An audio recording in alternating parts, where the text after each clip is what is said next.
Hey guys! This look is inspired by the Northern Lights. I'm starting out by sketching the mountains and main areas of light in white face paint. I'm following the shapes off a reference picture on Google which features a lake, so remember to mirror the light waves onto the water below. After setting the white, I then mix black and Lagoon blue from Mehron makeup to create the base background. I get asked quite frequently what paints I use, and I do tend to use Mehron the most.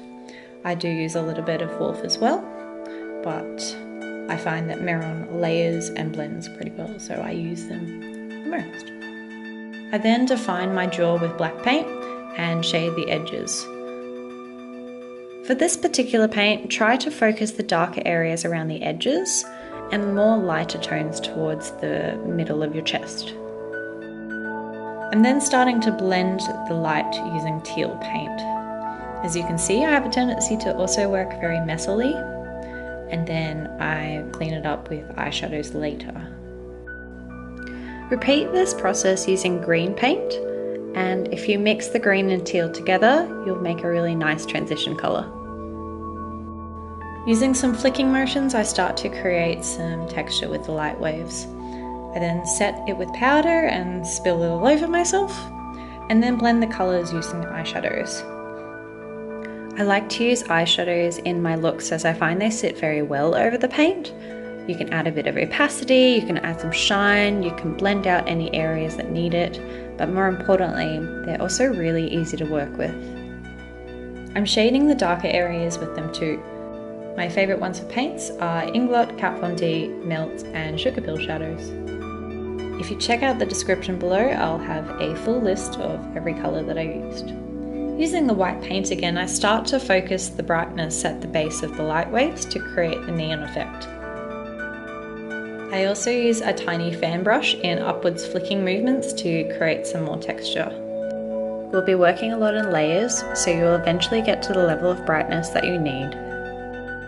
Add a little bit of green to break up the paint, and then we're going in with another layer of white. For the areas with the brightest amount of white, I am using INGLOT 76 Gel Eyeliner as I find it blends easy and stays opaque. I begin mapping out the mountains using black paint. I'm still following my reference picture, so I have a general idea of where to place colour and what's going to sit the best. I've also focused on putting the black more through my arms. This means that you won't have to put as much detail through it. Painting your dominant arm is very difficult, and I don't like doing it. The mountains in the background are a little lighter in colour, so I mix black and Lagoon blue again. Still working in layers, I start highlighting with lighter paint mixes with splodgy line shapes so it's not so uniform, and then I'm doing the same with black to shade.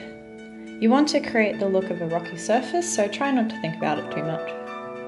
I highlight the water and mountains with teal to reflect the sky and add it behind the mountains as well.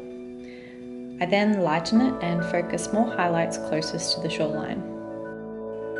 Using a fine art brush, I am detailing some rocks in the water and the trees. After some final adjustments, I use the NYX white liquid eyeliner to start creating stars.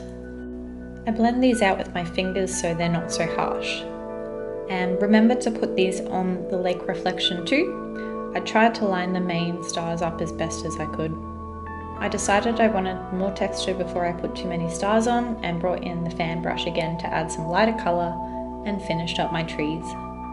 With some white paint on a brush and a dotting tool, I am creating some more stars to add more texture. This will create some variation as the paint will mix with the background colour. I match the colours of my face makeup to the paint, and that's it. Thanks for watching.